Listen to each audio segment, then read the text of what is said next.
दिवसभरातल्या मोठ्या टॉप 9 बातम्या।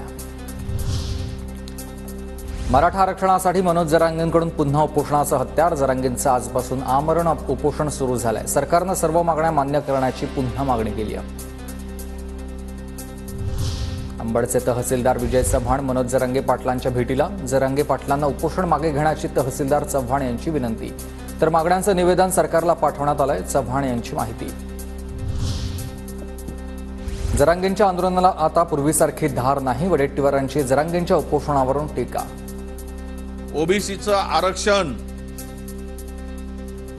निर्णय झाल्याशिवाय किंवा तो दिल्याशिवाय कुठल्याही निवडणुका राज्यात होऊ देणार नाही।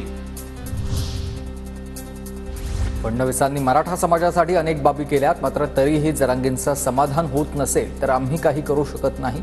जरांगेंना आंदोलनाचीच मुभा आहे। भाजपचे प्रदेशाध्यक्ष बावनकुळे यांचं वक्तव्य। असं वाटतं जरांगेंचं आंदोलन हे सामाजिक आंदोलन आहे।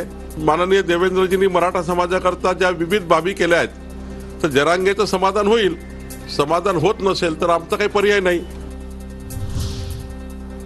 नागपूर पोलीस आयुक्त डॉक्टर रवींद्र सिंगल यांना राष्ट्रपती पुरस्कार जाहीर झालाय। सिंगल यांच्यासह राज्यातल्या 4 वरिष्ठ IPS अधिकाऱ्यांना विशिष्ट सेवेसाठी राष्ट्रपती पोलीस पदक जाहीर।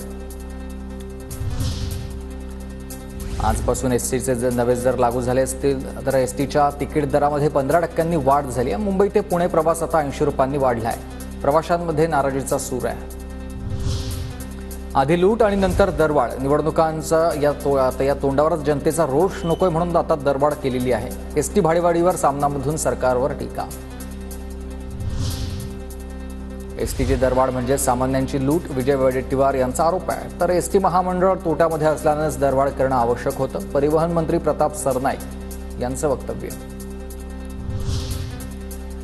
एसटी महामंडळाकडून करण्यात आलेली दरवाढ सर्वसामान्यांना परवडणारी नाही। एसटीच्या दरवाढीवरच खासदार प्रतिभा धानोरकर यांची प्रतिक्रिया।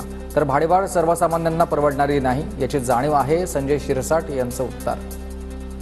काही वेळ यायला लागलाय की एखाद्या वेळेला ही एसटी बंद करावी की काय असा संभ्रम निर्माण झालाय।